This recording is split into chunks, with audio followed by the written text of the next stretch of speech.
Hello দেয়ার। Thumbnail থেকে তোমরা বুঝতেই পারছো আজকে আমরা কী নিয়ে কথা বলবো। একটু sensitive topic, but before I start the video I just want say এটা টোটালি আমার এক্সপিরিয়েন্স থেকে, অ্যান্ড উদ্ভাসের সাথে আমার কোনো শত্রুতা নাই। ওকে, এখন স্পেসিফিক্যালি উদ্ভাসের কথা কেন বলছি, বেসিক্যালি আমার এসএসসির পর কলেজ অ্যাডমিশনের জন্য আমি উদ্ভাসেই কোচিং করেছিলাম। দ্যাটস ওয়াই আমার যেহেতু উদ্ভাসের একটা এক্সপিরিয়েন্স আছে বা এর সম্পর্কে আমি জানি, এর জন্যই অন্য কোনো প্রতিষ্ঠানের কথা আমি উল্লেখ করিনি, উদ্ভাসের কথাটাই বলছি। প্রথমত কংগ্রাচুলেশনস, বিকজ আই বিলিভ যে যারা এই ভিডিওটা দেখবা তারা বেশিরভাগই এসএসসি এক্সাম দিয়ে দিয়েছো। আর আমরা যেহেতু এখন 2025 সালে আছি, সো এসএসসি এক্সাম কয়েকদিন আগেই শেষ হয়ে গিয়েছে। সো জীবনের এরকম একটা পরীক্ষা দিলে এই জন্য কংগ্রাচুলেশনস। সো আমি শুরু করছি। আমি এই ভিডিওটা শর্টই রাখবো, জাস্ট যেটুকু বলার প্রয়োজন সেটুকুই বলবো, কারণ অযথা বেশি ভূমিকা করে I don't want waste your time. And if you are new here, তোমরা হয়তো জানো না যে এরকম একটা প্লে লিস্ট আছে যেখানে আমি আমার এক্সপিরিয়েন্স থেকে বিভিন্ন স্টাডি ট্রিক্স অ্যান্ড হ্যাকস নিয়ে কথা বলি। So you can check it, description বক্সে দিয়ে দিব। তো উদ্ভাসের এই কলেজ অ্যাডমিশন কোর্সটা আমার জন্য কতটুকু হেল্পফুল ছিল সেটা বলার আগে আমি তোমাদেরকে বলে নেই যে ওদের এই জিনিসগুলো ওয়ার্ক কেমনে করে। আমি যখন এসএসসি এক্সাম দেই তখন আমাদের সময় শর্ট সিলেবাস ছিল, তাই স্বাভাবিকভাবেই দেখা গেছে যে আমি আমার মেইন ফোকাস তো ছিল এসএসসি। সো সে সময় আমার ফুল সিলেবাসের কিছু চ্যাপ্টার বাকি ছিল। উদ্ভাসে আমি যখন এসএসসির জন্য মডেল টেস্ট দিচ্ছিলাম তখনই ওদের এরকম একটা কোর্সের কথা ওরা বলেছে যে কলেজ অ্যাডমিশনের পাশাপাশি একটা ফাউন্ডেশন কোর্সও হবে, উইচ ইজ বেসিক্যালি যেগুলো আমাদের চ্যাপ্টারগুলো করা হয় নাই বা যেগুলো মেবি করা হয়েছে ওগুলোও যাতে আমরা ভালোভাবে বুঝতে পারি, করতে পারি, এটার জন্য। তো দুইটা কোর্সে কলেজ অ্যাডমিশন কোর্স এবং এই ফাউন্ডেশন কোর্স দুইটা মিলায়ে খুব সম্ভবত 10, 11 বা 12,000 এরকম টাকা পড়েছিল। এখন উদ্ভাসের ক্লাসগুলো কেমন হতো সেটা ধরো হায়ার ম্যাথ বা কেমিস্ট্রির ক্লাস তো প্রত্যেকটা দিন না টিচার চেঞ্জ হতো, অ্যান্ড এক একটা টিচার এক একটা টপিক পড়াতো। সো দেখা যেত যে আমি হয়তো আজকের দিনের যেই টপিকটা বুঝাচ্ছে একজন টিচার, আমি হয়তো সেখান থেকে কিছু একটা বুঝতে পারছি না। এখন নেক্সট ডে যখন আমি কোয়েশ্চেন করব বা সেই প্রবলেমগুলো আমি টিচারের কাছে তুলে ধরবো, আমি কিন্তু সেম টিচারটা পাচ্ছি না, ঠিক আছে? আর একটা টিচারের পড়ানোর যেরকম স্টাইল অন্য টিচারের তো স্বাভাবিকভাবে সেরকম হবে না। ওখানে প্রত্যেকটা দিনই লিটারেলি নতুন টিচার ছিল প্রত্যেকটা টপিকের জন্য। এমন কখনো হয় নাই যে একটা টিচার, অন্তত আমি দেখি নাই যে একটা টিচার রিপিট হচ্ছে।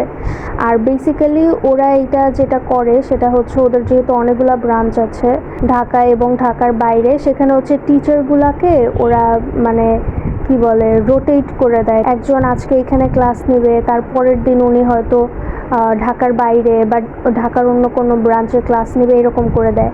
এখন ওদের যেটা চিন্তাধারা খুব সম্ভবত সেটা যে সব টিচার হয়তো ভালোভাবে পড়ায় না। এখন আমি প্রত্যেকটা শাখার জন্য সবগুলোকে টিচার রোটেট করে দিলাম, তাহলে হয়তো প্রত্যেকটা টিচারের ওখানে ভালো খারাপ এরকম করে পড়বে। বাট জিনিসটা যেটা হয়, মনে করো তোমার একটা নির্দিষ্ট সাবজেক্টে একটা নির্দিষ্ট টিচার ফিক্সড, তো সেক্ষেত্রে সেই টিচার ভালো পড়াক বা খারাপ পড়াক তুমি কিন্তু বুঝতে পারবা যে টিচারটার পড়া হয়তো আমি বুঝতেছি না, বা উনি হয়তো ভালোভাবে বুঝাতে পারতেছে না, বা উনি হয়তো অনেক ভালোভাবে বুঝাতে পারতেছে। সো সেক্ষেত্রে তোমার হয়তো সেই সাবজেক্টটার প্রতি তুমি নিশ্চিন্ত থাকবা, অথবা সেই সাবজেক্টটার প্রতি তুমি অন্যভাবে নিজে থেকে আরেকটু বেশি ফোকাস দিবা। কিন্তু একটা সেম সাবজেক্টের তুমি যখন প্রত্যেকটা দিন আলাদা আলাদা টিচার পাচ্ছ, প্রত্যেকটা টিচারের পড়ানোর স্টাইল আলাদা, তারা নতুন নতুন টপিক শেখাচ্ছে, প্লাস তুমি আগের দিনের একটা পড়ার টপিক হয়তো বুঝতে পারতেছো না, তুমি নতুন একজনের কাছে নিয়ে গেলা, ঠিক আছে? তখন জিনিসটাকেই অনেক গরমিল হয়ে যায়। এটা one of the major problems. আবার দেখা গিয়েছে যে এসএসসি পরীক্ষার পর কলেজ অ্যাডমিশনে তো তোমার আহামরি খুব বেশি টাইম থাকে না। তো দেখা গিয়েছে যে কলেজ অ্যাডমিশনের কোর্সে তোমাকে তো শুরু থেকে A to Z সব কিছু পড়াবে। এখন একটা লিমিটেড টাইমে তোমাকে যখন ধরো একটা চ্যাপ্টার পুরোটা পড়ায় দিতেছে, যে চ্যাপ্টারটা হয়তো তুমি একটু কম বুঝো বা হয়তো তুমি সেটা পড়োই নাই, তখন কিন্তু সেটা খুব একটা হেভি বার্ডেন। এই জিনিসটাও আমাকে খুব প্যারা দিছে। আর এর মধ্যে হচ্ছে প্রত্যেকটা দিনই এক্সাম নিত। সো ওই জিনিসটাই যেটা বললাম যে মনে করো আমি কতদিনের একটা টপিক বুঝিয়েই নাই, বা আমি হচ্ছে এত দ্রুত একটা ক্লাস করে ফেললাম একটা টপিকের উপরে, আমার তো একটু সময় লাগবে সেটাকে ফুললি কভার করতে। এখন টিচারের দায়িত্ব, উনি হচ্ছে পড়ায় দিবে, বাট এই জিনিসটা হচ্ছে অফলাইন ক্লাসে তুমি তো আর দেখতেছো না, ঠিক আছে? এখানে কোনো রেকর্ডিং নাই যে তুমি সেটাকে রিপিট করবা। এই জিনিসটা হচ্ছে বেসিক্যালি উনি বলতেছে অ্যান্ড তোমাকে ক্যাচ করতে হবে, যেটা সবসময় অবভিয়াসলি পসিবল না। তো আমি যদি উদ্ভাসের কথা বলি আমার এক্সপিরিয়েন্স থেকে, আমি এই 3টা মেজর জিনিসই উল্লেখ করব। এছাড়া টুকটাক সমস্যা হতে পারে, বাট ওগুলা লিটারেলি মানে গোনার মধ্যে ধরা যায় না।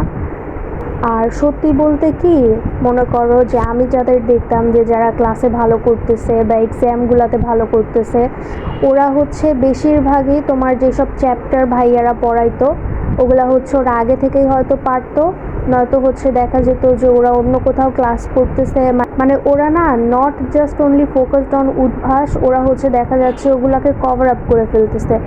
বাট তোমার তো চিন্তা করতে হবে, তুমি 10,000 টাকা দিয়ে হচ্ছে একটা কোর্স কিনতেছো, সেক্ষেত্রে তোমার অবভিয়াসলি মনে হবে যে আমার অন্য কোনো সোর্সে রিলাই করার দরকার নাই। আর এবার যদি আমার কথা বলি, তাইলে আই এম প্রিটি শিওর যে এতক্ষণে তোমরা গেস করে ফেলছো যে আমার জন্য কতটুকু হেল্পফুল ছিল।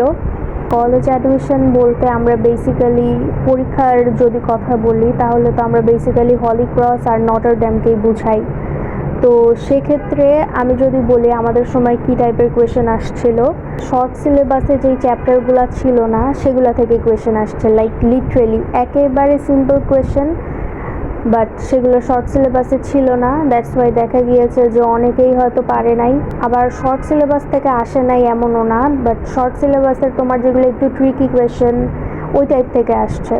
এখানে তোমার সবচেয়ে বড় জিনিস যেটা হচ্ছে কম্পিটিটিভ এক্সাম অবশ্যই। তো সেক্ষেত্রে প্রথমেই কোয়েশ্চেনগুলো কী দেয়, একটু হার্ড করে দেয়, মানে শুরুর কোয়েশ্চেনগুলাই হচ্ছে দেখা যায় যে একটু মানে টাফগুলা দেয়, যাতে তুমি হচ্ছে প্রথমে নার্ভাস হয়ে পড়ো। আর আমার ক্ষেত্রে আমি যদি বলি উদ্ভাসের কথা যেহেতু বলতেছি, উদ্ভাসের কোর্স যেমন কাজে লাগে নাই, তেমন হচ্ছে আমার 10,000 টাকাও মাটিতে গেছে, প্লাস আমি হচ্ছে ওই কলেজে অ্যাডমিটও হতে পারি নাই।